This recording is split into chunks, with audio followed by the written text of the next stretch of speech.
aho akabwira abantu bose bambara amagunira bisonzeshe n'ibitungwa bavyime n'indya bavyime n'amazi. Urumva byari ibintu bikaze nta gufina kwari Haleluya. kurimo bose usenge nk'uko abantu b'ininewi basenze bagafukama bakifukamagunira bakambara ibiki bakagira ane bakemera bakisonzesha n'ibitungwa bakavyima amazi n'indya, kwari ukugira barabe yuko uhoraho yobagarukako, uhoraho yobagirira ikigongwe.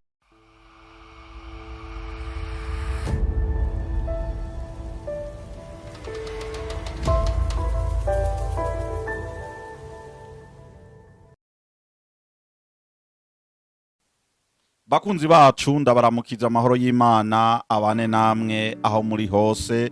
Dushobora kuba dusize video ugwaye umerewe nabi uri mu bibazo, ariko turagusengera kandi n'uhoraho akomeze kukubonekera aho uri hose. Hanyuma ku mazina yanje nitwa Remegio, nkaba nongeye kunezerwa cyane kongera kubana namwe kwijambo ry'Agakiza TV. Ntabwo ndi jewe jenyene, ndafise n'uwo turi kumwe, reka nawe ndamuhe kugira ngo abaramuce yongere abibwire, yongera acagira ko asenga. Turamuhaye kazi. ndabaramukije abakunzi b'ijambo ry'Agakiza TV aho muri hose, amahoro y'Imana bane namwe. Ku mazina nitwa Shimirimana Estera. Iransengere ijambo ry'Imana kugira ribafashe natwe ryongere ridufashe. Ndasenga ndagushima mwami kubw'urukundo rwa n'imbabazi dukunda, waratuzigamye waratunze ingorane z'uburyo bwose, kuba tukiriho tugihumeka umwuka bazima dushima izina ryawe ni kubw'urukundo rwa n'imbabazi dukunda. None ijambo ryawe tugiye kwigisha rigira akamaro mu mitima yacu, rigire n'akamaro mu mitima ya benshi, ndazi byose yo kubyumva kandi kubikora mu izina ryawe ryera. Amen. Urakoze cyane Estera kudushira mu maboko y'Imana. Imana iguhezagire cyane gose. Hanyuma webwo bari ubwa mbere udukurikiranye ku ijambo ry'Agakiza TV, turagusaba kugira ngo ugende kuri YouTube ukore subscribe, wongere usharinge iyi video ku bandi bantu bose, kandi ari nk'ico uyifuza yuko twohindura turagusaba kugira ngo ugisige muri comment kandi wongere ukore na like. Hanyuma uyu munsi tongeye kuzana inkuru ya Yona, nkuko nababwiye yuko turiko turigisha igitabo cyo muri Yona cyose kugira ngo twumve inkuru uko vyagenze. Rero uyu munsi niyo nico kintu tubazaniye muri Yona. Hanyuma murazi nyamba wararavye mu gice ca gatatu, ariyo part ya gatatu, ariko kikagwa n'igice ca kabiri ca Bible. Twarababwiye ingene Yona yagize ibyago yase kumvira uhoraho, hanyuma Imana ikamuteza ibyago akamigwa n'urufi. Amaze kumigwa n'urufi, icyo yakoze yatanguye gutakambira mu nda y'urufi. Hanyuma Imana yumva gusenga kwa Yona. Imana imaze kumva gusenga kwa Yona, Imana yarakoze ibitanga ziragira ante iramukura muri gwa rufi araruvamwo. Haleluya. Yona aca yemera yuko agiye kongera kuburira igihugu cyo muri Ninewi. Uyu munsi rero turacabandanya n'igice ca gatatu cyo muri Bible. Turaza guhera ku murongo wa mbere tugeze ku murongo wa 10. Reka nsabe Estera kugira ngo adusomere, hanyuma turaza kugenda dusigura. Turagwahe kazi.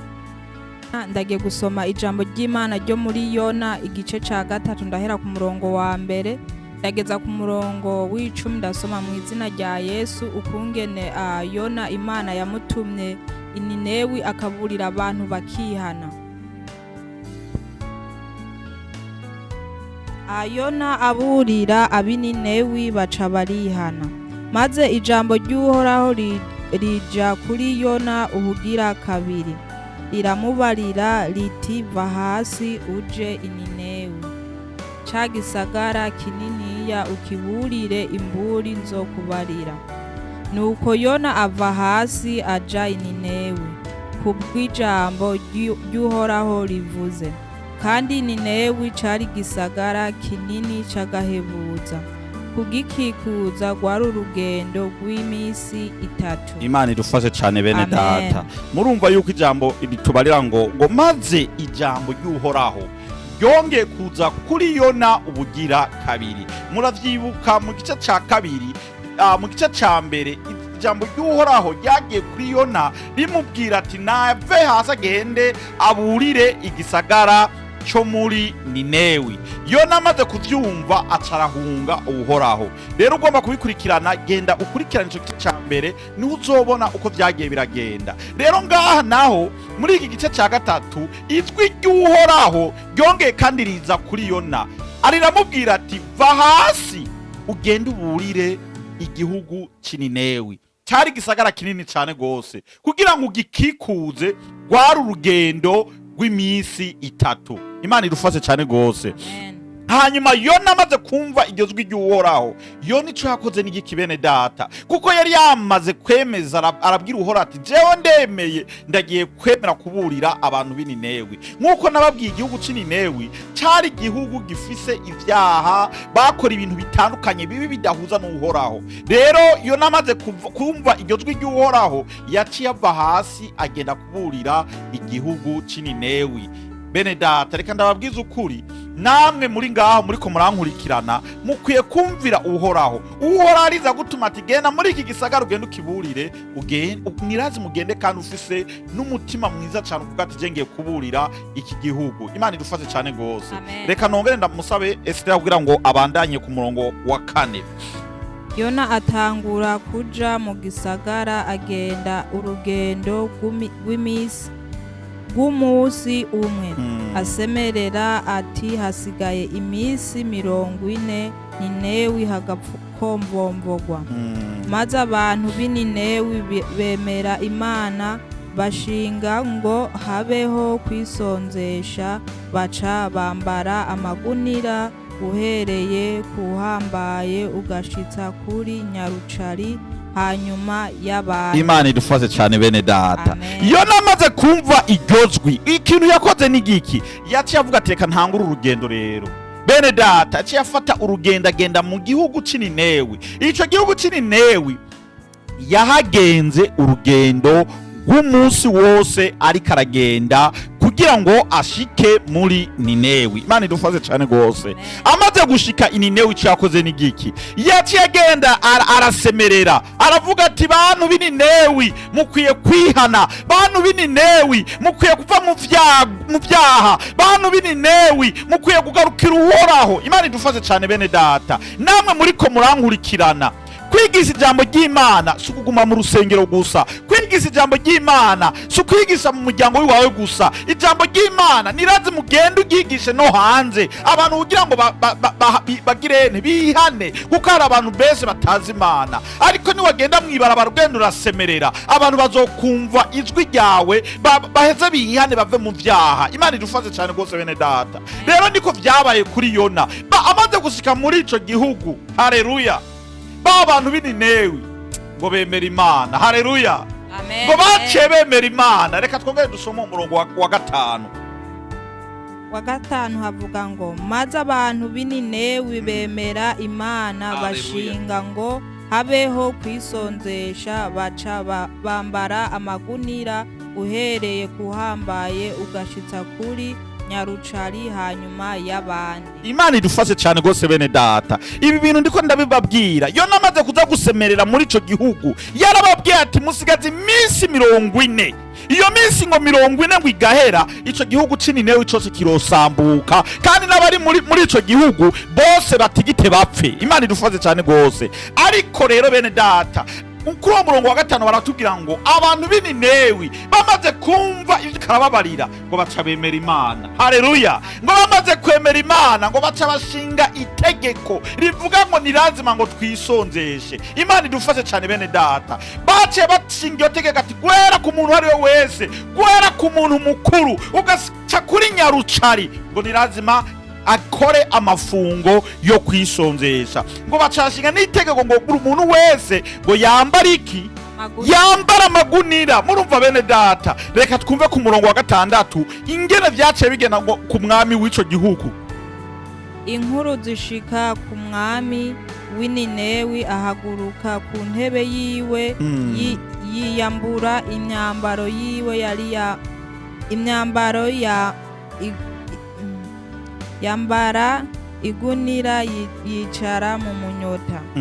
Agera ko bamamaza ininewi icagezwe ciwe n'icabaganwa biwe ngo ntihagire umuntu agira ico atamira n'ibitunzwe nuko vy'amasho n'imikuku ntihagire ico birya canke amazi binywa. Imana idufaze cyane bene data ngo inkuru ngo ikigirane ngo itishika ku mwami wehehe w'ininewi. Haleluya. Inkuru yatishika ku mwami w'ininewi. Uwo mwami w'ininewi amaze kuvyumva nawe yaragize ubwoba, aravuga ati uhoraho karinza atubonekera muri iki gihugu turatikiye, kuko bari bazi ico gihugu yuko ari igihugu bakora ivyaha. Imana idufata cyane bene data, cyari igihugu bakora ivyaha. Rero umukuru uwo umwami w'ininewi amaze kuvyumva ngo yaciye ava ku ntebe yiwe y'icubahiro, impuzu ziwe c'icubahiro arazikora arazita. Imana idufate cyane gose bene data, aza kwifatanya n'abene gihugu b'ico gihugu. Imana idufate cyane, amaze kuza kwifatanya nabo itegeko ryaciye rishingwa ngo haciye haza ngo icemeza ngo ni lazima ngo umuntu wese ngo ntakigere ajya ikintu na kimwe ngo canke ngo anwe amazi ngo kandi ngo n'ibitungwa ngo canke imikuku ivyo boroye mu ngo zabo ngo niba bihe indya canke amazi. Imana irufaze cyane bene data. Murumva yari amasengesa akaze cyane gose. Reka ndababaze bene data, ndababwire nk'ubu ibihugu vyacu turimwo, aba perezida bacu twatoye nk'ubu bokora nk'ivyo vyabaye muri ivyo bihugu muri ntuze muri Ninewi, bakava ku ntebe zabo bakabwira bene gihugu barongoye, bakababwira ati guhera ubu nimupfe hasi dutangure gusenga uhoraho, tuve mu vyaha, tuve mu byo dukora byose tubihebe, tugirene dutangure dutakambira uhoraho, dusenge twisonzeshe. Mwiyumvira yuko hari umuntu yokongera kugira ivyago? Mwiyumvira yuko ibihugu byokongera kugira inzara? Mwiyumvira yuko bwicaye bwokongera kuba? Bene data, aka n'akarorero kariko karatwereka ibi ni byabaye ku bantu b'Ininewe gusa, natwe biratubako. Haleluya. Rero natwe biratubako, dukwiye kugira ane kumvira uhoraho tukava mu vyaha. Wewe ukiri mu nzira mbi numve muri ivyo vyaha urimo.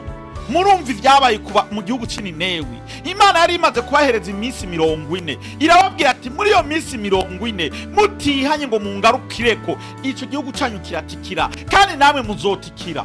Imana idufaze cyane gose. Rero bene data munkurikirana, nimuve mu vyaha, mugarukire Yesu, mumukorere n'umutima wose. Imana idufaze cyane gose. Reka tubanaye ku murongo w'indwi. Agera ko bamamaza Ininewi icagezwe ciwe n'icabaganwa biwe ngo ntihagire umuntu agira ico atamira n'ibitunzwe nuko vy'amasho n'imikuku ntihagire ico birya canke amazi binywa. Ariko abantu nibambare amagunira n'ibitunzwe babiyafuke, baheze bambaze Imana bakobeje, kandi bahindukire umuntu wese areke inzira yiwe mbi, bareke n'umujyano uri muri bo.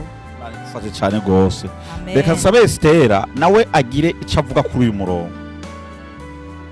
Umurongo uratubwira neza ukungene abantu bose, kuko Imana yarakaye iba yarakaye, kuko muribuka ukungene Yona Imana yamubwiye agende kuburira abantu b'Ininewi, akiruka agahunga akagenda itarushisha, akagenda mu bwato. Ubwo bwato kuko Imana idakina irabujugumbya, irabuteza ibyago. Abantu bose bari muri ubwo bwato baragira ubwoba, barashiraho ubufindo kugira ngo bamenye ubuteye ibyo byago. Naho yari Yona yinyegeje mu ntuze mu mfuruka. Ariko Imana iyo ikubwiye ati nkorera, nuyikorere ntutinye. Ariko urabona iki gice turiko turasoma ukungene Imana yamutumye kuza kuburira abo bantu, kuko abo bantu bari baza ati Imana ntifite inata. Umukuru waho akabwira abantu bose bambara amagunira bisonzeshe n'ibitungwa, bavyime n'indya bavyime n'amazi, urumva byari ibintu bikaze nta gufina kwari Hallelujah. kurimo. Bose bagasenga uwo munsi, Imana ikabababarira ivyo vyago ntibibe. Natwe dukwiye gusenga cane, tugakorera Imana mu muhemu no mukuri, tukava mu vyaha byose turimo, kuko ivyo dukora turi muri iyi si ni ivyaha vyinshi, ibyaha bidahimbara Imana. Imana idufashe cane bene data. Amen. Iki gihugu icyo nakunze nuko bakoze amasengesho akaze cyane rwose, kuko murumva yuko n'umwami yarababwiye ati umuntu wese ari mu nzira mbi mu bintu akora, nyambara ufitiwe afitaniye inzigo na mugenzi we abihebe, nyambara usambana abihebe, nyambara uwicana abihebe, ariko twese dufokinge kumbi kuhoraho. Murumva yuko yari amasengesho yari akaze cyane rwose, ariko reka ndababwire bene data, Imana yacu nkuko nama nabibabariye, Imana yacu ni nyembabazi, ni Imana yumva gusenga kwacu, ni Imana yumva ukuboroga kwacu, ni Imana yumva gutakamba kwacu. Niwayitakambira n'umutima wawe wose, ntizareka kutakwiyereka. Haleluya, amen. ntizareka kutakwiyereka uri kurankurikirana. Ushobora kuba waraciye mu bibazo bihambaye ukiyumvira ati Imana yaraguhevye. Imana ntiyigeze iguheba na gatonyi, Imana iri kumwe nawe. Haleluya, amen. Wewe komeza usenge nk'uko abantu b'ininewi basenze bagafukama, bakifukamagunira, bakambara ibiki, bakagirane, bakemera, bakisonzesha n'ibitungwa, bakavyima amazi n'indya, kwari kugira barabe yuko uhoraho yobagarukako, uhoraho yobagirira ikigongwe. Haleluya, amen. nawe uri kurankurikirana, ushobora kuba waraciye mu bibazo vy'isi, ushobora kuba waracumuye ugacumurira uhoraho, ukiyumvira ati jewe si uhoraho niyo wakimbabarira. Reka ndakubwiza ukuri bene data, ndakuzaniye ijambo rikubwira yuko uhoraho aracagufitiye umwanya wo kuguharira. Wewe numugarukeko, wewe nugirane nwisonzeshe, mutakambire, uvuga ati Mana uhoraho ndaze kuri wewe, Mana uhoraho ndaze wanyitangiye, Mana uhoraho ndaze waremeye amaraso waraseseka ku bwanje, Mana uhoraho ndagomba kugira ngo ndokore, unkure muri amaboko ya Satani, kandi ndizera yuko uhoraho azaguharira. Haleluya, amen, amen. Reka dusome ku murongo w'icenda n'uw'icumi, mwumve ingene vyagenze. Ntawubizi, kumbure Imana yohindura ikagarura ikareka uburake bwayo. Murumva ngo ntawubizi, ngo kumbure ngo Imana ngo yogirane, ngo yohindukira. Imana idufashe cyane gose. Naho baravuga ati ntawubizi bene data, nimuve muri ivyo vyaha, dutakambira uhoraho, dusenge, Imana yogaruka ikatugirira imbabazi, ariko ntawe ubimenya.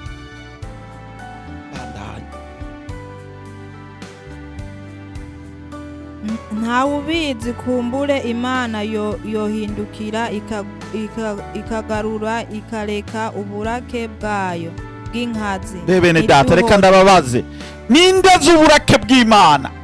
Imana ifise uburake bwinshi cyane gose. Imana irinze irakara bene data, irakara nabi, kandi Imana arikongera ikagira imbabazi, ariko irinze kurakarira. Wewe wase kuyumvira, ukanka kumvira uhoraho nk'uko vyabaye kuri Yona, Imana yaramurakariye. That's why Imana yatigena rujya rufi runini kugira ngo rugirente rumumire. Bwari uburakari bw'Imana. Imana idufashe cyane gose. Bandanya ku murongo w'icumi. Maze Imana ibona ibikorwa vyabo ingene bahindukiye. Haleluya, ngo maze Imana ngibona ibikorwa vyabo. Bandanya. Ingene bahindukiye, ingene ngo bahindukiye inzira yabo mbi, nuko Imana igarura ngo ntibateze ivyago, ngo nuko Imana ngo igarura ngo kugira ngo ntibateze ngo ivyago vyari yabageneye ntiyabibateza. Muriko muravyumva bene data, ngo nuko Imana ngo ihindura ngo ntibateze ivyago bimwe yari yabageneye, kuko nkuko bababwiye, urazi yuko yanamaze kugera muri kijya gihugu yababwiye ngo musigaze iminsi 40, ngo 40 ngo ico gihugu Imana ikagirane ikakirandagura kigasambuka. Imana idufaze cyane rwose bene data. Ariko Imana yacu nyembabazi. Imana yacu ni nyembabazi bene data. Aha twese twaracumuriye Imana, ariko Imana yaraduhariye. Nta muntu n'umwe atigeze acumurira Imana. Nshobora kuba nicaye ngaha imbere ya kamera naracumuriye umugore wanje, ariko yarambabariye. N'Imana irongera irambabarira. Nawe uri kurankurikirana ushobora kuba warakoze ivyaha vyinshi, Imana iraguharira. Ariko icyo ndakugombako ngomba kugira ngo ugaruke kuhoraho. Haleluya. Amen. Garukira kuhoraho kugira ngo na Imana ishobore kugira ane kuguharira. Imana idufashe cyane gose. Amen. Ndagomba Esther ugira icyo uvuze. Wumve ibi bintu Imana yakoreye aba bantu. Bamaze kwemera kuvuga ati twebwe turemeye kugira ane. Turemeye guhinduka. Kuko icyo gihugu cyaciye gihinduka. Nabo bari babizi ko bari mu vyaha vy'isi, bari bakora ivyaha birenze cyane gose, birenze igitigi. Iri cuvuze hanyuma duce dusoza ni video yacu uyu munsi. Ndashima Imana kungena Imana ni Imana ifise urukundo ku muntu wari we wese. Ukungene Yona yagize umutima w'umwete akumvira Imana akagenda kuburira aba bantu bakihana ibyago Imana yari yagombye kubatera igaheba kubatera. Murumvise kungena Imana ari nyembabazi ko yabonye bose basenze bakaririra Imana n'ibikoko bakavyima amazi bakavyiminja. Imana iravuga ati aba bantu bahunze cacago nagomba kubateza, reka ndabagirira imbabazi, ibi byago sindabibateze. Imana ntiyabatejeje ibyago. Nawe umuntu ukiri mu vyaha, ukiri mu busambanyi, ukiri mu busuma, ndetse ibyaha byose ukora bidahimbara Imana. Imana buriya irakurabika kwihorera, ikakurabika kwihorera, ariko umunsi yaraka ikaguteza ibyago utarava muri ivyo vyaha urimo, uzopfira muri ivyo vyaha. None Imana ijuru ribona gute kandi wanka kwihana? Ijambo ry'Imana ryama riravugwa buri munsi. Ubu ijambo ry'Imana turyumva ahantu hose, nta muntu arogira ico yitwaza ngo yumvise ijambo ry'Imana. Ni umwature twihane, twiyeze, twitunganye kugira tuzobona Imana yadupfiriye ku musaraba ikabambwa izira ibyaha byacu kugira iducungure. N'urukundo rwishi yadukunze. Nta undi muntu yari kubikora nk'uko Imana yadukunze urukundo rumeze uko tatwitangira kugira tubeho, kugira tuvuge uyu munsi ni kubw'urukundo Imana yadukunze. Twihane tugaruke guhoraho. Imana iradukunda nk'uko yakunze aba bantu, ntibateze ibyago muri Ninewe ikabareka kuko yabonye bayiririye, bayibwiye ati Imana dufashe ntuduteze ibi byago, turagarutse kuri wewe kuko ico gihugu carimwo ibyaha byinshi. Ariko Imana kubera nimeze nka twega abana b'abantu, umuntu yashapuraniye n'ubundi ntasubira kumuvugisha amuca kure, ariko Imana ifise urukundo yarabababariye, natwege yaratubabariye twese abari kuri iyi si. Tugaruke twihane. Imana ntishobora kuguta kuko iragukunda, ariko wewe kubera ugomba gusubira mu byaha ukagumuja mu byaha bidahimbara Imana, irakuraba ikakureka, ariko umunsi wawe uriho. Haleluya. Amen. Imana yacu ni nziza bene data. Imana yacu ni nziza kabisa, niko ndababwiza ukuri, ni nziza. Kuko yaba atari nziza bajya abantu nk'uko ntiyari kubaharira, kiya gihugu cari kononekara. Kandi mwiyumvire iyo Yona atagenda kiya gihugu cari kubaguta. Abantu baho bose bari kugira ibibazo. Ariko reka ndababwiza ukuri, iki ni igice ca 3 cyo muri Bibiliya. Tugiye kuzokumva igice ca 4 arico ca nyuma cyo muri Bibiliya. Murokumva rero ingene vyaciye bigenda. Haleluya. Amen. Imana imaze guharira abo bantu, ingene Yona nawe yaciye ashavura. Yona yaciye arakara ngo kubera ko Imana yahariye abo bantu. Ico nico gice kizokurikirana, nturotagwe gucumviriza. Naco kizoba ari igice ca nyuma kizokugara iyi nkuru ya Yona.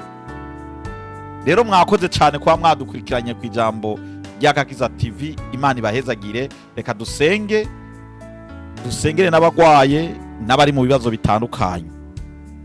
Mana uhoraho, Mana wa Isaka, Mana wa Ibrahimu na Yakobo, uri Imana usobora vyose, uri Imana utigera uduheba, uri Imana utigera utwihakana, uri Imana uko bukeye nuko bwize, uri Imana yamiri kumwe natwe. Haleluya, haleluya. Ndakwingize data wo mwijuru ukomeze kudutacinga, ndakwinginze data wo mwijuru ukomeze gutwogesa amaraso yawe, ndakwinginze data wo mwijuru ukomeze guhindura abana bawe, ndakwinginze data wo mwijuru ukomeze kwiyereka bamwe bakwibagiye, ndakwinginze data wo mwijuru ukomeze kwiyereka bya bihugu bitakumenya, ndakwinginze data wo mwijuru ukomeze kudukoresha ngo kugira ngo tugende tuburire bya bihugu Mana bimwe byazimiye, bimwe biriko birakora ibitaguhimbaza. Mana uhoraho, uri Imana usobora byose, uri Imana uko bukeye, uri Imana yamirikira twiyereka, uri Imana Yesu Kristo. Reka ndagushimire kwa wemeye kubana natwe tugashikana Mana iri jambo ryawe, tukaba turizikaniye abana bawe. Nuhabwa icubahiro data wo mwijuru, iri jambo ryawe turizikaniye ubwoko bwawe Yesu Kristo. Ndakwinginze kugira ngo twiyereke, ndakwinginze kugira ngo uvugane natwe, ndakwinginze kugira ngo utacinge bamwe bagwaye bari mu bitanda, ndakwinginze kugira ngo Mana ujamure ba bantu bawe Yesu Kristo, nujamure bwa bwoko bwawe, nujamure bwa bwoko bwawe aho buri hose Yesu Kristo, nubujamure Mana uzabwize neza. None data wo mwijuru, hezagirira ijambo ryawe, uhezagire n'umuntu wese agiye kuryumviriza, uhezagire n'umuntu wese azarisharinga akarihereza n'uwundi. Mana uzamuha umugisha, Mana uzamuha umugisha, Mana uzamuha umugisha, kandi uhereze n'umugisha n'abazoba bariko barariraba. Uzabwize neza data wo mwijuru, hindura abana bawe, hindura abana bawe, hindura ubwoko bwawe ubukure mu byaha, hindura ubwoko bwawe ubukure mu busambanyi, hindura ubwoko bwawe Yesu Kristo. Uzabwize neza. Ndagushimiye kuko uri Imana uhoraho, sinavuga byinshi ngo nsarare, ariko ndagomba Mana buri umuntu wese umutwikisa amaraso yawe, uturinde bamwe bose baturondera mu buryo butandukanye, uturinde bamwe bose baturondera mu buryo bw'umwizima, abo bose ubaturinde Mana. Uzabwize neza. Byose nkaba ndabigusabye nizeye ku bwawe no ku bw'ubusobozi, wewe wemeye ukatwitangira ku musaraba, ni mu izina ryawe ryera. Amen. Imana ibahezagire bene data, Imana ikomeze kubana namwe aho muri hose, ikomeze kubaha imigisha, ikomeze kubaha ibyo mwayisabye byose. Tuzoba dusubira ubutaha. Bye bye.